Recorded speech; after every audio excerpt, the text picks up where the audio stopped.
Donc bonjour, on va aborder la dernière session. Donc moi je suis Guilhem Noël, je suis de la région PACA, pédiatre urgentiste à la PHM et sur les sujets d'analyse des données des urgences depuis une quinzaine d'années.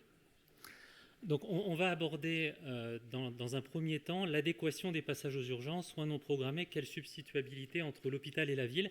Et on voit que finalement ça a été quand même un peu un fil conducteur dans cette journée, de se dire, à travers le SAS, à travers l'impact de la régulation des Est-ce que vous admissions aux pouvez parler dans urgences. les micros, s'il vous plaît? Oui. Merci, monsieur. Merci. À travers le SAS, à travers la régulation des admissions aux urgences, l'enjeu, c'est bien d'augmenter l'adéquation entre la complexité des patients et le plateau technique des services d'urgence.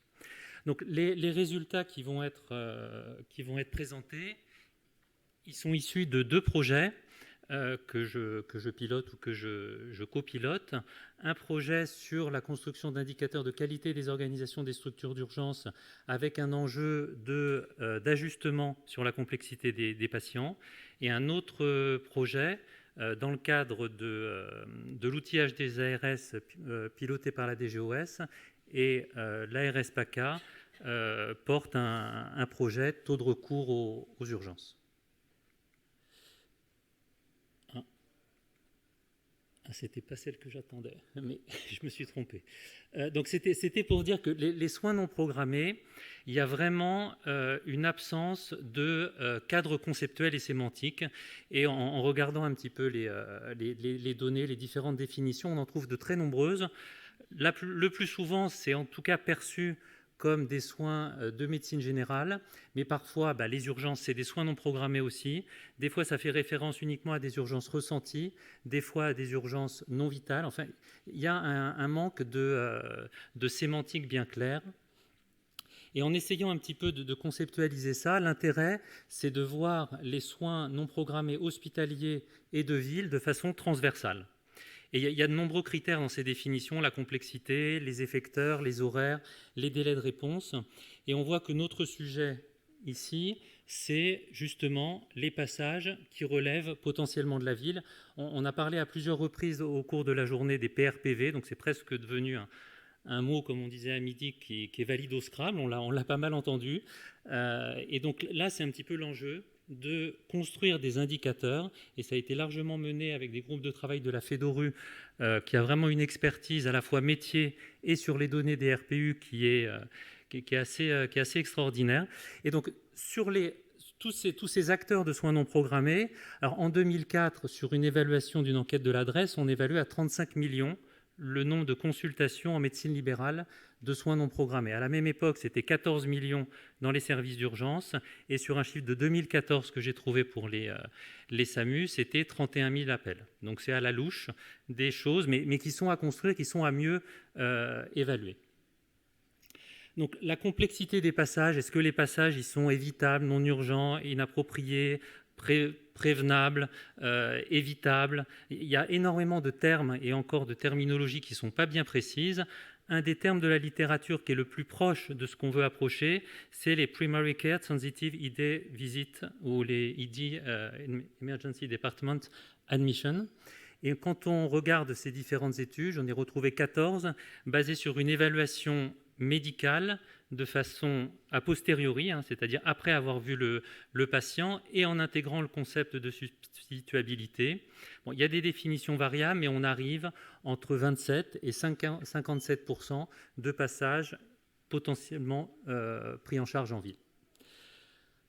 Donc l'objectif, c'était ici de construire le SCCD, qui va être utilisé pour construire les PRPV, les passages relevant potentiellement de la ville, à partir des RPU. Donc, on s'est dit, avec le groupe de travail FEDORU, que les différents marqueurs de complexité qui étaient disponibles dans les RPU, c'était l'âge. Plus un patient était âgé, probablement plus il allait mobiliser de ressources, plus il est polypathologique, etc. Le mode d'arrivée, si on arrive en SMUR, on est probablement quand même un peu plus complexe que si on arrive sur ses pieds, en sachant que ce n'est vraiment pas un intérêt individuel. Ce score, c'est une approche macro. Donc, statistiquement, on a plus de chances d'être plus complexe si on arrive en SMUR. La durée de passage aux urgences, si on reste longtemps, statistiquement, on a plus de chances d'être plus lourd qu'un patient qui va rester peu de temps. La CCMU, avec tous les biais qu'on connaissait avant et qui ont été largement amplifiés avec son introduction dans la réforme du financement, selon les statuts des établissements, il y a eu des augmentations de 60-70% de la proportion de CCMU 3 entre 2016 et 2022. Donc ça devient de moins en moins fiable. Et le diagnostic, bien sûr, la pathologie, c'est quand même un marqueur de complexité. Donc le SCCD, c'est un niveau de complexité qu'on va associer à chaque diagnostic en prenant en compte l'ensemble de ces marqueurs. C'est vraiment une estimation ex post, c'est-à-dire a posteriori, et ça n'a pas de valeur individuelle. Donc la construction du score, c'est pour dire que la finalité initiale du score, c'était d'ajuster des durées de passage aux urgences sur la base nationale des résumés de passage aux urgences sur le case mix des patients, donc en captant aussi la complexité du passage, et c'est un des indicateurs qui nous manquait. Donc on s'est associé à chaque DP un niveau de complexité, on a utilisé 3 ans de RPU, 2018, 2019, 2021, en excluant l'année Covid, donc à peu près 50 millions de passages. On a regardé les diagnostics principaux, les codes SIM10 qui représentaient plus de 98% des passages, et on arrive à 2800 diagnostics qui représentent 98% des passages sur la période. Donc on a les 5 marqueurs qu'on avait identifiés, donc on a associé à chaque diagnostic un pourcentage d'hospitalisation, c'est-à-dire les patients qui avaient ce diagnostic, quel était leur pourcentage d'hospitalisation, leur pourcentage d'arrivée véhiculée, le pourcentage de personnes âgées, la durée de séjour moyenne et la proportion de CCMU 3, 4, 5 qu'on a quand même conservé. Donc on a testé plusieurs méthodologies de clustering ou de catégorisation. On a retenu quelque chose de relativement simple et qui était très concordante avec les autres. Ces différents pourcentages, on les a discrétisés en centiles et on a fait la somme des centiles. C'est-à-dire qu'un diagnostic vraiment pas grave, il va faire partie des diagnostics qui a le plus faible taux d'hospitalisation, le plus faible taux d'arrivée véhiculée, etc. Donc il va être peut-être dans le premier centile, donc ça fait faire 1 plus 1, 5 fois, ça fait 5. Le diagnostic le plus grave, il va arriver à 500. Donc on arrive bien à une table de correspondance entre tous ces diagnostics et le SCCD. Donc pour vous montrer un petit peu une capture d'écran de la table, en haut on a en vert des diagnostics pas graves, comme les oxyures, les caries dentaires, les molluscum contagiosum avec des SCCD très faibles. Au milieu des diagnostics intermédiaires comme la colique néphrétique, la luxation du genou, la fracture fermée de la côte qui ont des SCCD intermédiaires. Et en bas, des diagnostics comme l'insuffisance cardiaque, le choc septique, l'hémorragie sous-durale qui ont des SCCD très élevés. Donc ça, je vais passer parce que j'avais enlevé pas mal de diapos. À partir de ce SCCD, on s'est posé la question de catégorisation des passages pour arriver justement, notamment, aux passages relevant potentiellement de la ville. Donc on a pris 3 approches de catégorisation qui vont de façon croissante d'un point de vue de la spécificité du caractère très faiblement complexe. Donc la première approche, c'était les PRPV qui ont été définis comme des passages avec un diagnostic qui appartient aux 4 premiers déciles du SCCD. C'était un seuil, bon, il y a eu plusieurs façons d'identifier ce seuil, mais c'est un petit peu, ça mettrait un peu de temps de tout expliquer. Et donc il fallait qu'ils appartiennent aux 4 premiers déciles du SCCD, être externes et ne pas arriver en SMUR. Comme ça, on arrive à 42% des passages qui seraient PRPV, dont 50% de traumato, à peu près 50% de médecine. Et pour les PRPV traumato, sur une expertise à la fois métier, un peu une approche mixte, qualitative métier, et sur des données quantitatives, le SCCD et d'autres éléments quantitatifs, on a estimé, ça y a encore pas mal de choses à valider, que 7% de ces passages PRPV traumato pourraient être pris en charge par un médecin généraliste sans aucune exploration complémentaire. 47% pourraient être pris en charge par un médecin généraliste à condition d'avoir une radio dans les 24 heures.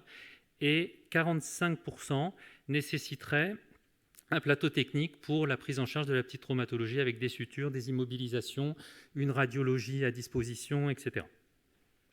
La deuxième approche un peu plus spécifique et qui est sans doute très pertinente, alors on ne part plus vraiment de passages relents potentiellement de la ville, c'est de regarder les passages de plus faible complexité, essentiellement des SCCD 1 et 2, mais avec des ajustements, et les passages de très haute complexité. Donc là, par exemple, les passages de très faible complexité, on est à 22% et 11% de haute complexité, et on peut différencier selon la traumatologie ou une prise en charge, une pathologie médicale. La dernière approche qui est encore en cours de travail, c'est d'identifier des diagnostics marqueurs de faible complexité ou de très faible complexité ou de très haute complexité. Et là, c'est vraiment d'identifier des diagnostics qui ne posent pas trop de soucis sur les données quantitatives et encore sur une expertise métier, et aussi des diagnostics pour lesquels il y a une faible hétérogénéité dans les pratiques de codage, parce que ça peut être une vraie question, et ça, c'est des approches qui ont été déjà pas mal utilisées. On arrive à entre 5 et 10% de diagnostics marqueurs de très faible complexité, mais là, on est plus spécifique, notamment pour comparer des territoires ou pour voir des évolutions dans le temps. Là, quelques résultats. Donc ça, c'est la distribution des services d'urgence selon le SCCD médian et par région. Donc on voit qu'il y a une relativement faible hétérogénéité. Ça nous aurait plus posé problème si on avait eu une importante. Lorsqu'on regarde le SCCD, les passages de très faible complexité ou de très haute complexité selon les statuts de l'établissement, on retrouve aussi des choses assez logiques, avec des patients, une proportion de passages de très haute complexité plus élevée dans les CHU, avec des plateaux techniques plus lourds, et une moindre proportion de passages de très faible complexité dans les CHU que notamment dans les structures privées. Un des intérêts initiaux du SCCD, c'était d'ajuster les durées de séjour. Et réellement, ça a été un apport assez majeur dans nos modèles.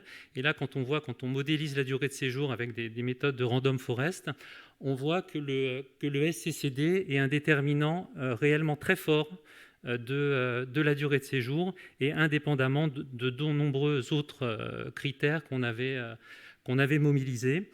Et on arrive là, du coup, sur la droite, par exemple, à construire des ratios entre les durées de séjour observées et les durées de séjour attendues au vu du case mix. Ici, par exemple, pour les passages des patients de plus de 75 ans hospitalisés. Alors, on a essayé de voir si ce SCCD était performant pour prédire les passages relents potentiellement de la ville. Alors, on a mobilisé une étude un peu ancienne que j'avais faite à l'APHN en 2016, dans un service d'urgence polyvalent, où on demandait à la sortie du patient, le patient aurait-il pu être pris en charge en ville à condition d'être vu dans les 24 heures, dans des conditions de qualité des soins identiques ou supérieures. Et donc, les médecins répondaient, il y a eu 4000 passages, 44% étaient considérés comme non urgents. Alors, c'était le terme qui était utilisé à l'époque. Et on voit que le SCCD a une R sous la courbe proche de 0,8, donc assez intéressante pour prédire ce caractère. Il aurait pu être pris en charge en ville, avec une spécificité au seuil du 4e décile, mais ça permettrait de l'ajuster un petit peu mieux. Mais là, en prenant celui qu'on a pris pour les PRPV, une sensibilité de 68% et une spécificité de 80%. Alors, c'est une étude monocentrique avec plein de limites potentielles, mais on envisage d'autres études pour le mobiliser. Ça, je vais passer, parce que je vais mettre beaucoup trop de temps sinon. Donc, on vous avait parlé l'an dernier, avec l'ARS PACA qui est ici, du projet d'outillage, le taux de recours aux urgences, dont la finalité, c'est d'identifier des territoires sur lesquels développer l'offre alternative de soins,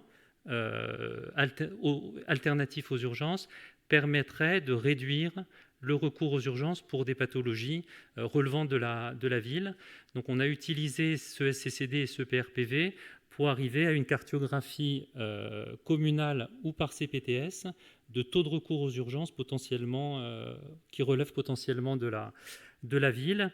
Et dans le petit encadré de droite, avec la possibilité pour les ARS, que c'est à destination des ARS, de mettre en miroir les services d'urgence et les structures alternatives aux urgences qui sont disponibles sur le territoire et de faire des tableaux de bord, là par exemple, par CPTS. Donc, est-ce qu'on va vers... Ah, vous ne voyez pas les titres. Hein. Est-ce qu'on va vers une meilleure adéquation des passages? Alors là, j'ai regardé sur les RPU PACA depuis 2018.